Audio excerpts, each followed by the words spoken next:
Hello, everybody. So I am actually stepping in for a very formidable colleague of mine, an extremely graceful lady, Rakhi Lalwani. Unfortunately, she couldn't make it. I wasn't sure if I could make it, but then I was petrified. And he says that women are difficult to handle. I think he's been very difficult to handle. So here I am, and I hope I can do justice to this panel. There are these absolutely very well accomplished ladies over here who are going to give us very different perspectives of what it is about women in hospitality. And typically one would start with saying that, is there a gender bias? Is there not a gender bias? I'm just going to make this absolutely sweeping statement, which is factually correct. There is a gender bias. I mean, if there wasn't a gender bias, then we would have panels saying men in hospitality. And, some of you guys would be sitting over here and doing that, and not us women in hospitality. But let me also say on a lighter note that when Bhuvnesh said that, there is a panel that you have to do, he's very smart.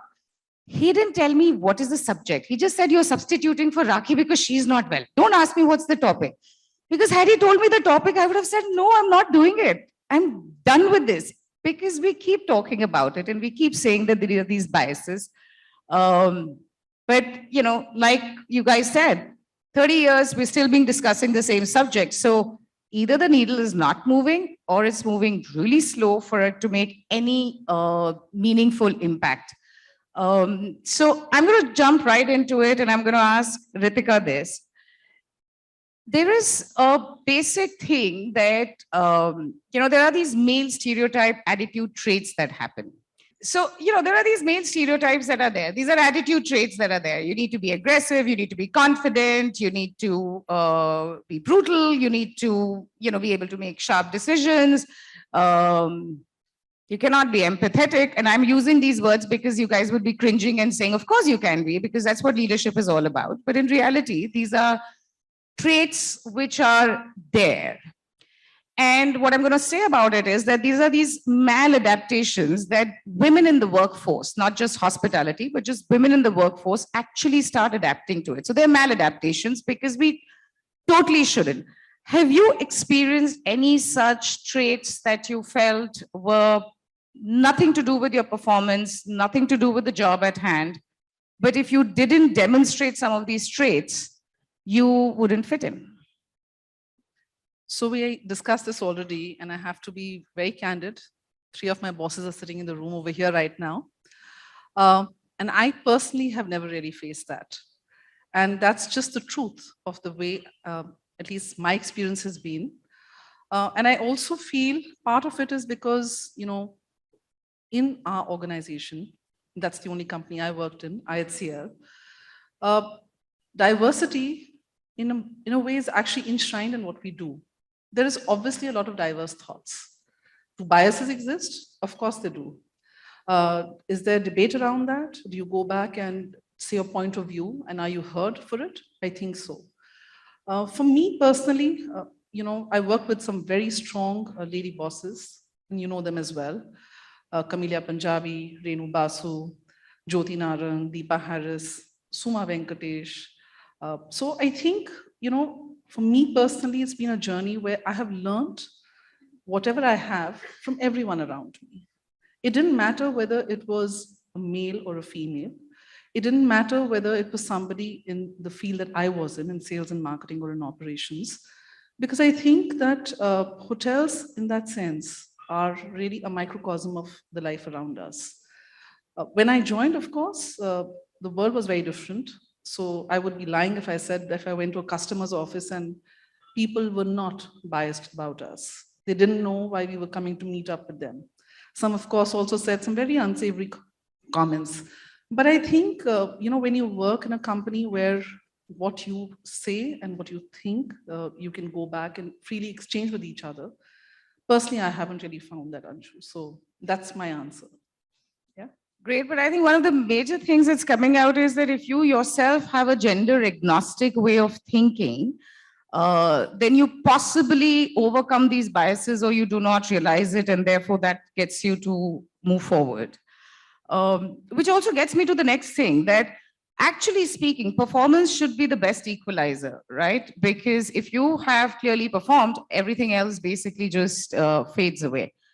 And yet there is something called as fitting in or not fitting in. And I'm going to give you a little 1 second anecdote about what I have faced. So, and some of you would laugh over here, especially sitting on the front table right in front of me. I used to be told that I mean, I'm not as graceful as these ladies. I don't drape a sari too well. I'm very clunky with it. So I used to wear a regular business suit. And I was told that you cannot wear beige and lavender. And lavender is not purple, lavender is really, really light shade. And I was told, no, you can't wear it. If you're wearing a suit, you have to wear black, blue, pinstripe, gray. And I'm not going for my funeral. So I said, why? And the funny bit was that I could wear a sari with rainbow colors. But if I'm wearing a business suit, it had to be these colors.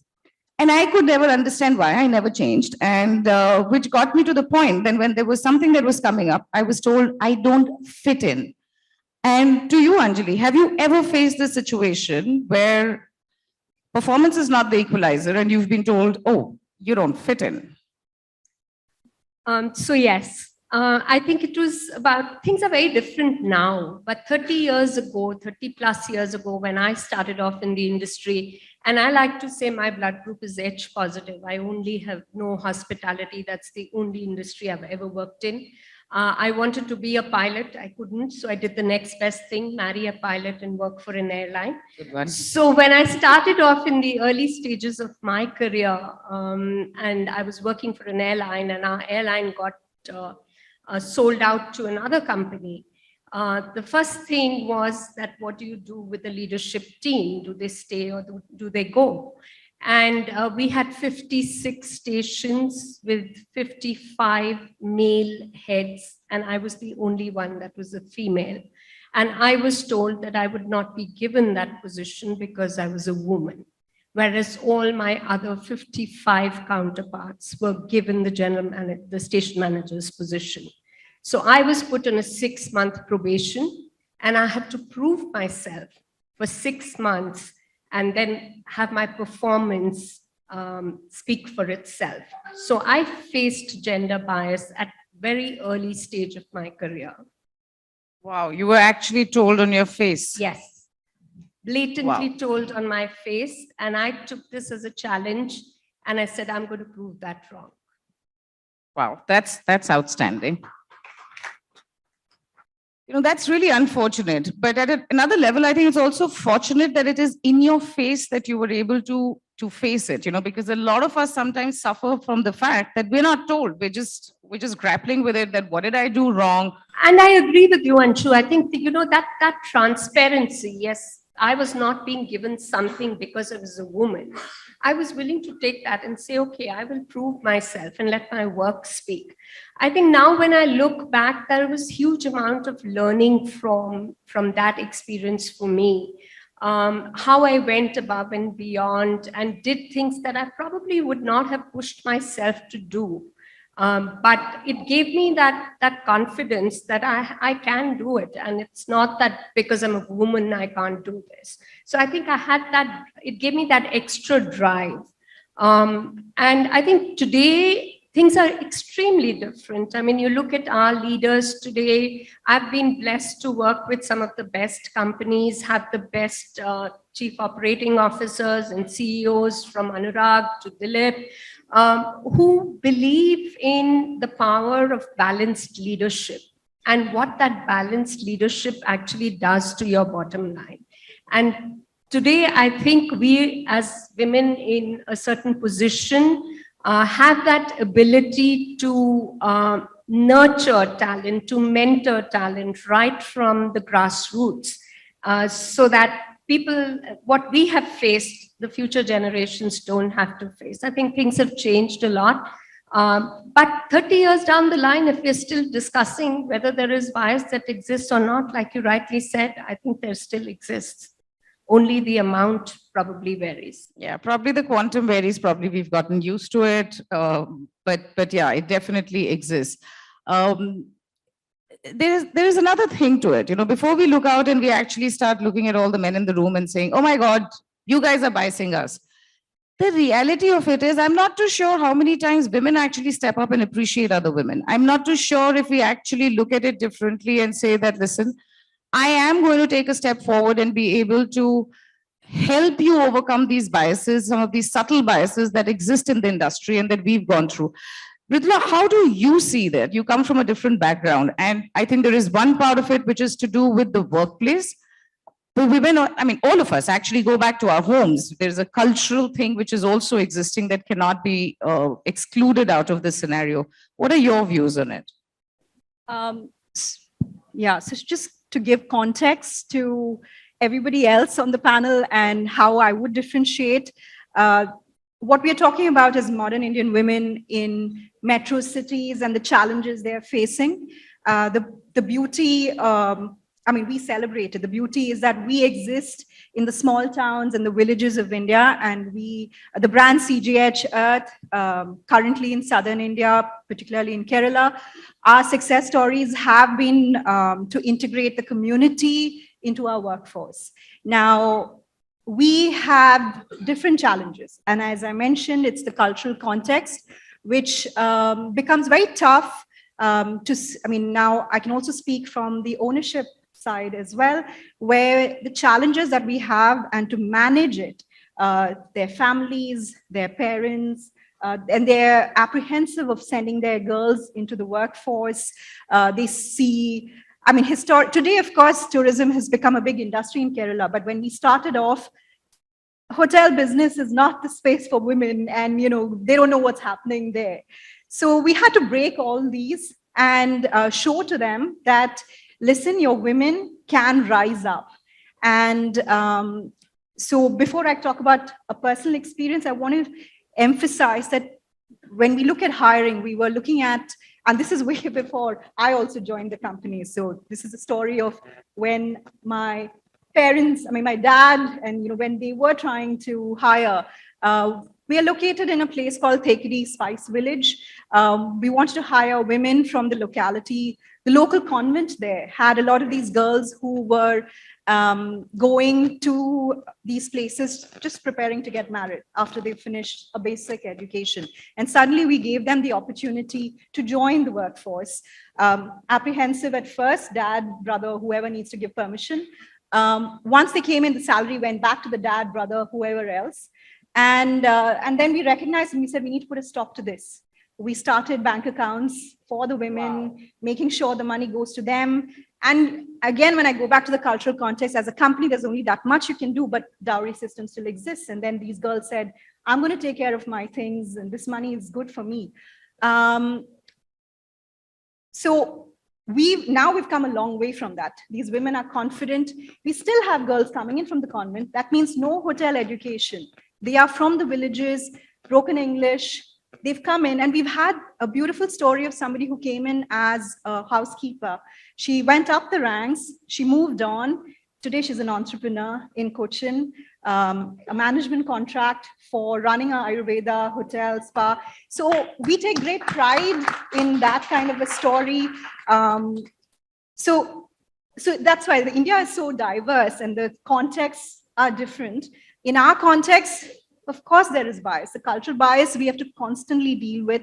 From an ownership level also, we are trying to understand how yes, the challenges of running the business then, there is a need to accommodate the needs of women. We need to make sure that the workforce itself, I mean, I think for the longest, we're trying to, like you said, we're fitting into the man's way of operating in the workforce.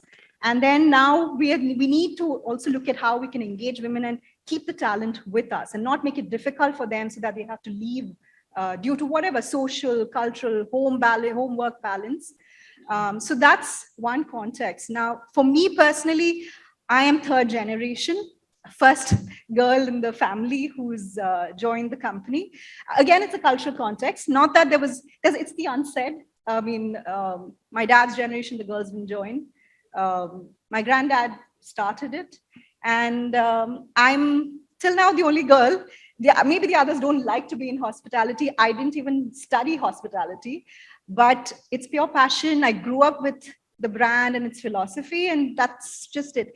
And in that context, my though I grew up in Cochin, my education was on a world front and I never experienced a bias in education. I was fighting it out with every boy. And suddenly when you come in the culture context, which is everybody else saying, oh, like we were talking about families or extended families, already saying, oh, you're there to kill time, or, you know, what's going on? And then suddenly you're there for too long. And they're like, now we need to take you seriously. So yeah, that's my story. And I think it's also, you know, as much as there's bias, I love the fact that a different rural, small town India, women are really coming up and we are in some way. You guys are doing an amazing job. I mean, that was a brilliant story because you're not just doing anything from a professional standpoint, you're also doing a holistic growth. So that's brilliant. That's off to you guys. That's super. And that gets me to my superstar. So the first time I met Sonica was at the IHA conference very recently, just before I broke my arm. And here walks in this lady. I was standing and talking to Puneet, and he walks in this lady. And the first thing that she starts blabbering about how she's just had a baby and blah, blah, blah, blah, blah, blah, blah. And I'm looking at her and I'm like, okay, darling, you're looking really hot, man. Like, okay, when did this baby pop up? Oh, some 7 months back or something. So I was like, wow, super. So I'm going to come to you, Sonica, and I'm going to ask you something which is called this motherhood penalty, as what I say, because there are these assumptions that are made that, you know, if you're going to hire women, women are going to get married, they're going to have baby, they're going to take a sabbatical, sabbatical is going to be an extended sabbatical, and so on and so forth. And I'm not just talking about this industry. A friend of mine happens to be a partner at a very senior consulting firm. And she keeps saying this to me that, oh, I have to do Project Baby, but I have to tie it with my promotion, with my work, and with my whatever. And I'm like, why? She's like, oh, because the minute I have a baby, then they're going to push me back and they're going to have a fight and they're going to do that. So, Sonica, did you ever have something called as a motherhood penalty? Well, I thought I was your fan, Anshu. And I still am. Mutual admiration will work. That'll Mutual work. admiration. You know, Anshu, I think let me just put the perspective a little, take it back a couple of years. You know, I was born as a second, as a second generation entrepreneur, and I got married when I was 19 years old. So what I'm trying to tell is that I've been trying, and as a personality, love to break biases. So I got married when I was in second year of college. Okay, spoiled kid of a father up to, you know, she's married, and that's it. Well, I topped my college that year. I topped third year. I was a DU topper, and people were a bit surprised. And I love taking these challenges because I know there is that inherent bias which is existing in people's mind. And I personally believe that it's all about your performance. And sometimes creating ecosystem as well. So on a personal front, performance and being determined on the fact that I need to be focused on performance and take the biases out of my mental framework, because otherwise it puts me in a box structure. Then they were like, okay, what next? I went to do MBA. I topped that as well. I joined work. And there are people who were a part of my early professional experience. I was considered as one of those, you know, kids who would probably, you know, whiling away time, 6 months, or uske baad shaadi ho jayegi, to phir she's not going to be, you know, there anymore. But believe you me, people were far more intelligent than what I thought. They broke the biases much before than I thought they would. Within just a couple of months, they knew exactly where I was coming in from and what it meant to me. Sonica, it's called their survival instinct. So I think biases is a term which exists in various layers of society. It could be woman-oriented bias. It could be, you know, it could be the way you dress, as you said. There are biases in terms of from where you belong. So you have an inherent trait. So all of us are facing biases, be it a man or a woman, at various levels. And with those particular, biases come certain stereotypes, and we all are breaking it. And I wouldn't really put the benefit at that we are probably, 5 very strong women who've broken biases. Each man in the room has also broken bias in their own way. And I actually, applaud them for that. So at the end of the day, we have to be very, very focused on our own particular attributes, our performance, and our own instincts. And that's what calls it the day. Even if we were to talk about owner-oriented organizations, the days are gone that, I'm born into an entrepreneur family and, I will run the business. I have to prove my mettle. My job is not secured. I mean, there are families who have structured the organization such that the ownership is completely delineated from the management. And as an entrepreneur, I have to prove my mettle. Otherwise, I don't exist in this world at all. So I think women probably have to put in that little extra effort to prove themselves, slightly more than little. And I'm not too sure if it is just a little, but let's go with it. Even I have put in that extra bit. But each one of us go through biases. So I think just having a women's oriented panel is quite unjust on a lot of men out there. So I think next time we should have a men in leadership panel as well. And they should also talk about their biases. Yeah, which is actually true. We should actually be doing these panels, which is a hybrid panel. There should be both men and women Yes, on the panel. absolutely. It shouldn't just be a woman oriented panel. But I'm going to take your point where you said about. I forgot to answer your question on the baby front. So yeah, I mean, the first question I used to be asked was, okay, so are you still going to work? And I used to find that question so weird. So I think within even 1 month of having a baby, I was on the Zoom calls and doing work. I think these biases have never bothered me. And I kind of laugh it out. It really doesn't bother my mind or my mind space or my intellect level at all. Yeah, your child will thank you for that. Will come in naturally into the business. But you made a point about that we have to work a little extra, and I have faced this. I am making an assumption here that a lot of ladies would have faced it. It's not just us. It's a globally accepted fact. Women try too hard sometimes to prove a point or to be there because they just need to do that, and that makes them hypervigilant. It makes them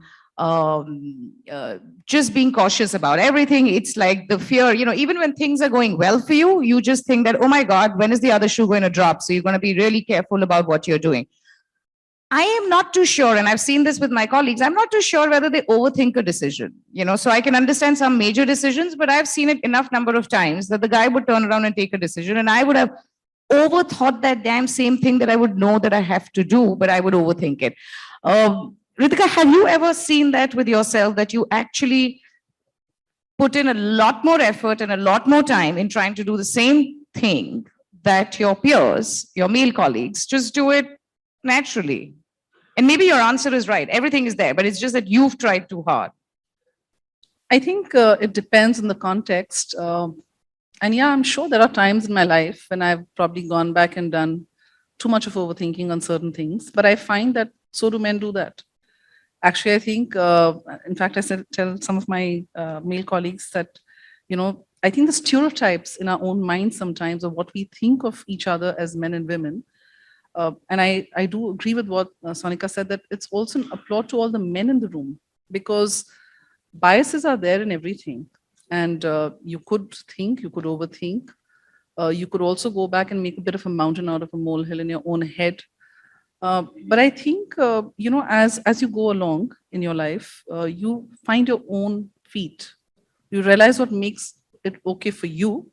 And there are times when you know that, okay, this is not something that I'm going to be able to do, or, let it be, this is going to be like that. And I think just take it with a pinch of salt, and I think with a great sense of humor as well. Because I think if you can't laugh at yourself, then you've probably lost the battle.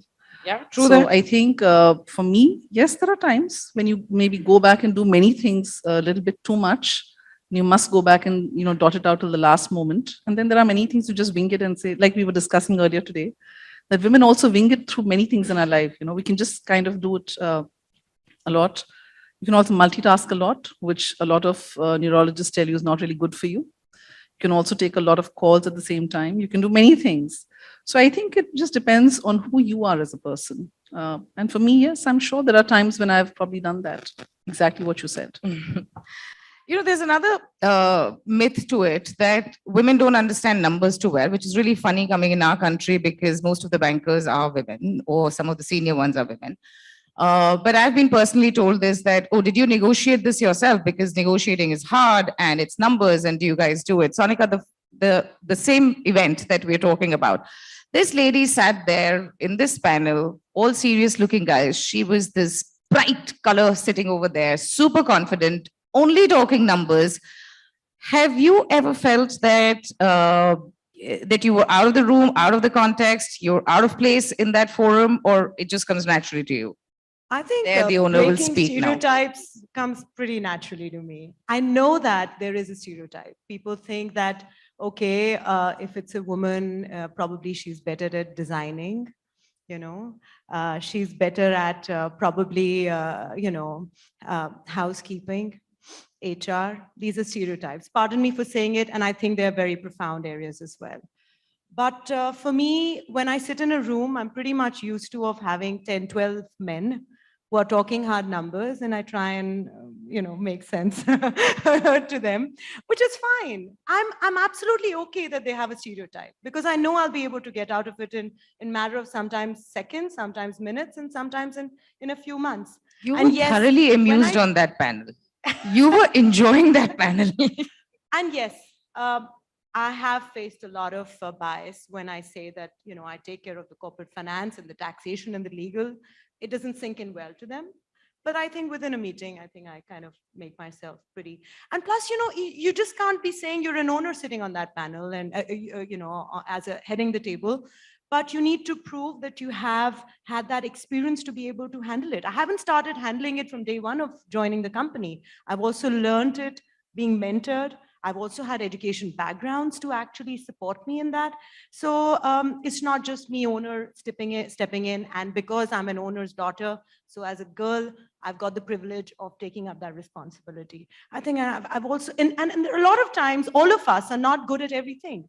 And I very humbly accept whenever in a position, I feel there is a topic or a subject, I don't have much knowledge. It could be as simple as maybe some hotel operation areas. I take a step back, but not because I'm a woman, I have to prove myself correct all the time. I don't take that pressure on my head. I need to, as a leader of the organization, a lot of times understand that the team is better than me. Well said. Right. Very so well said. It doesn't mean because I'm a woman, I need to prove everybody is lesser than me. So that stereotype also needs to get out of my mind. And I keep that pretty much balanced in my mind. Yeah. Super, super. Anjali, what do you think should be some learning for women at mid-levels in the industry? Mridula shared some beautiful story of how they're working it out and how they're getting people from villages and getting women to get encouraged to work and doing this holistic growth. I think that's outstanding. As professionals, what do you think should be done for, or what could be bias that they would be feeling, and what do you think we should be doing to mitigate it? So I think just going back to what you said earlier, sometimes we as women are very hard upon ourselves, wanting to prove something and push yourself much harder. If you just accept who you are and play on your own strengths and what you want to do and achieve in life, I think just being true and honest to yourself is more important than doing that. Somebody said to me, again, many years ago, learn to accept some dust in your life. It's okay if you may not succeed in everything that you do, but it's okay to fail. It's okay to get up and start running again. I think that's what at the mid-level. I mean, I was reading this book which said, "Is this a glass ceiling or a sticky floor?" And it made me think that. Probably it's just something that exists in our minds. We are sometimes victims of cobwebs that exist in our own minds. So be who you are, chase your dreams with a passion. I think to what Sonica just said, that all of us have biases, so we don't go with the preconceived notion that somebody is biased against me. I think that is something that we also need to shed. And be open about it. So follow your passion, follow your dreams. I just wanted to highlight something that one of our general managers did very recently, and he's here, Madhav. He did a campaign called Chefs at the Leela, where he brought in, and chefs with an SHEFS. He brought in 4 international Indian chefs who have made a place for themselves globally. And he brought them into the hotel, yes, to curate a beautiful evening for guests. But I think one of the most beautiful things that he did, and which really touched me personally, was that he flew in lady chefs from all of our other hotels and from the colleges locally. He brought in these students who were aspiring chefs and did a masterclass with these four That's chefs. great exposure. To actually talk to them and inspire them and share real life experiences of what are some of the challenges that they faced in their lives. And I think it's such a beautiful, when you see the impact of something like this, you know, what it meant to the four chefs who were able to impart their learnings to these young children. I would call them children because for me, they're still children. And they're starting off their careers in the hospitality industry. But I think that is what we need to do more of. Share our experiences, give them the confidence that it's okay to be who you are. It's okay to believe in your dreams, to believe in the power of who you are and work towards realizing it. Yeah, I think that's the intrinsic thing that we should get. And also possibly as companies, we should just codify performance systems, which should be just quantified. And so it should be less qualitative, more quantified, just codified. So it doesn't leave really room for ambiguity over there. Before I open it up for everyone, if anyone has any questions, if they have any views, please just raise your hand so that we could hear it from you as well. And Mridula, there is this whole thing that we have on diversity and inclusion, and you know that's something that everybody's doing. There are lots of policies that have come in. Do you have something like that in your company? It's interesting that you asked that. I would say diversity and inclusion is pretty much part of our core values. So the company itself, in the way we formulated it in responsible tourism, sustainable practices, people became a big part of our story, and people from the local villages. And then there itself, we said inclusion, you could be higher up in, whether it's caste, whether it is women, gender, age. In fact, age is a great story. We have that in Coconut Lagoon in the backwaters, we have an old lady who comes in from the village, and you have to see that these are women who can row these boats on their own. And she, old, sitting at home. And then we saw an opportunity because technically the brand is a big storytelling of unique experiences. And we said, she's got a skill set. So we invited her in to join us. And she rows in every day in the evening to serve tea to our guests from her boat. And that way we have elderly also coming into, now we've sort of broken every stereotype. That means I'll have a job with you. Yeah. I mean, we're just looking at what is it that they can bring to the table. We have somebody called Francis who's in Spice Village. I really don't even know how old he is. He's, ever since I was a child, I've seen him there. So, and he came from the British run plantations, and he worked as a club manager, not a manager, maybe at a much junior level.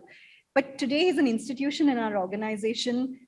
People connect with him. People go back to New York and they're writing to the manager, wanting to connect with Francis, ask him about his whereabouts. So from a diversity and inclusion, it's not something that we've plugged in a new policy. It's always been part of our DNA in the way we formulated it. So gender, I have to admit, sure, our numbers are lesser for sure. The women population are less, but it's never that we don't want. Yes, there are struggles of can they do long hours and what are the other challenges. But from an organization's perspective, sure, we want women. We want more women. And you've created an ecosystem that works for them. That's really great. Like I said in the earlier statement, the cultural context also has its limitations. So for them to grow, they really have to do a lot of shifts in their home front, which not everyone is able to break that barrier. There are success stories, but there are a whole lot of them who are not able to break that as well. But there are many who've just come up the whole ranks through the system. fewer women, but there are women also. So that way, inclusions and diversity, I would think it's a lot of different aspects that we're covering. We're looking at the community and whoever. Yeah, I think what you're doing very well is that you're actually executing it. A lot of times it happens in many companies across the globe that diversity and inclusion is like an SOP, and like most SOPs that we hoteliers have, it comes out when there is a mistake, when there's a fault that happens, and then we go back to that SOP to say whether it's followed. Otherwise, they are SOPs and they stay in the book. So I think the actual execution of the diversity inclusion is what you've just demonstrated. Are there any views, any questions, any just experiences that anyone would like to share here? All right, I think we've covered it all then. Ritika, you wanted to say something? Yeah, actually, I was just thinking when Mridula was talking and we were discussing this earlier, even taking back to the first question that you asked me, I think I have personally been very fortunate to work with the Tata Group and with the Indian Hotels Company, which is part of that, because both these organizations are more than a century old. To my mind, diversity is no better exemplified than in these two companies, in these two organizations, because you could not go back from being a steel maker to a car maker to hoteliering to salt to chemicals. So I think diverse thoughts are very important. And because you mentioned about codifying, I think it is extremely important. It's a journey. I think all of us agree that we are very fortunate to be here and to share our experiences. And of course, younger women coming in the workforce have to obviously go back. And like we discussed, it's the first 2 or 3 years when you would either figure out what you want to do. And it could be in any industry, not only in the hospitality industry. So I think it is very important for organizations to have enshrined behaviors and cultures that actually encourage that, to encourage, like, I would say, differentiated thoughts, accept whatever is being said around you, and you can still agree to disagree. That's a very important aspect. And in that sense, I'm sure many of you have seen She's the Taj campaign many years ago when you were there. And earlier this year, the leadership again, we went back and we unveiled something called She Remains the Taj. And many people asked us, is it just the same campaign? But it is not only about a campaign. It's actually the thought about, making sure that as you look ahead for the here and now, for the future, because the world has changed around us. What we saw or what we were willing to go back and perhaps, like Anjali shared her story where she was willing to go back and fight it out and say, I will prove myself. In today's context of the way that the workforce is changing, millennials are coming to the fore. They obviously go back. They are much more keener than perhaps we were when we were growing up. They want to see that you're walking the talk. And therefore, She Remains a Taj is nothing but a holistic framework, in a sense, codifying it for perhaps the world to see, something that we already know. And I just wanted to share with you that as part of that, one of the targets that we've set ourselves as an organization is to have 25% of our workforce by 2025 represented by women. Wow. We're already at about 18%, 17 to 18%, which is also a growth in the last 2 years. But I think that's something which is, and it can't happen if you don't go back and take action at every step for that. So yes, it has to be codified in many different ways. HR, of course, is not the only department that has to do it. All of us have to do it. And I'm sure that as we go along, hospitality is such a fun business to be in. We'll probably see a lot more women also joining the fore. Ladies and gentlemen, She's the Taj. Thank you very much, Ritika, Anjali, Sonica, Mridula, for your candor. It was amazing. You've been very outright over there and shared your personal experiences. So thank you very much. And I hope it was insightful for everybody. Thank you for your attention.